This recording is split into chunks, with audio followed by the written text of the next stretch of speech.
today's video, magluluto tayo ng homemade jelly. Ito yung name ng ng jelly. Ayan. So, banana jelly ito. So, ayan guys, need natin ng 4 na cups ng tubig. 4 na ganito guys. Ayan. So, ayan guys, pang-4 na cups na ito. Ayan. Tapos guys, ilalagay natin itong powder. Jelly powder. I-mix natin yan sa tubig. Ayan guys, ilagay lang natin yung jelly powder. Ayan, itaktak. Ayan siya. Banana flavor.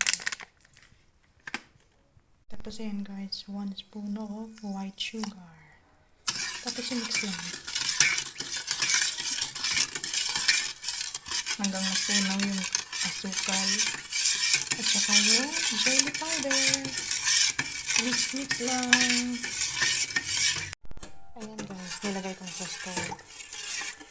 Antayin na lang natin kumulo ito guys. Pag kumulo na, ready na siyang isalin.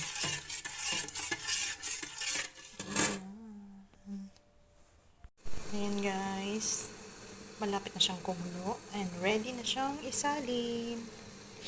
Ayan guys, kumukulo-kulo na siya guys. So, okay na yan at pwede na siyang isalin sa ating kulmahan. Ayan.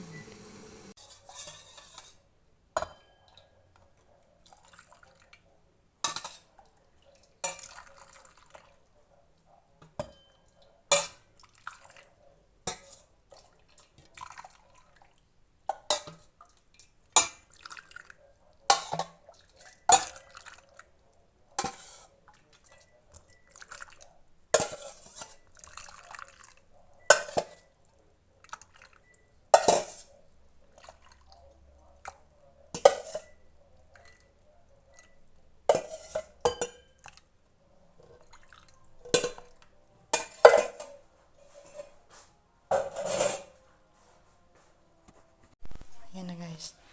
Nasalin ko na yan guys. So, wait na lang natin siyang lumamig at saka ilalagay natin sa ating refrigerator. Ayan.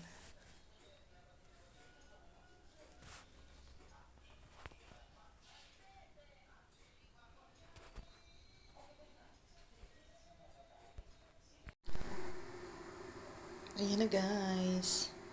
Ayan. Done na yung jelly. Ayan siya, oh. Diba? Nag-form na siya, guys. Banana jelly.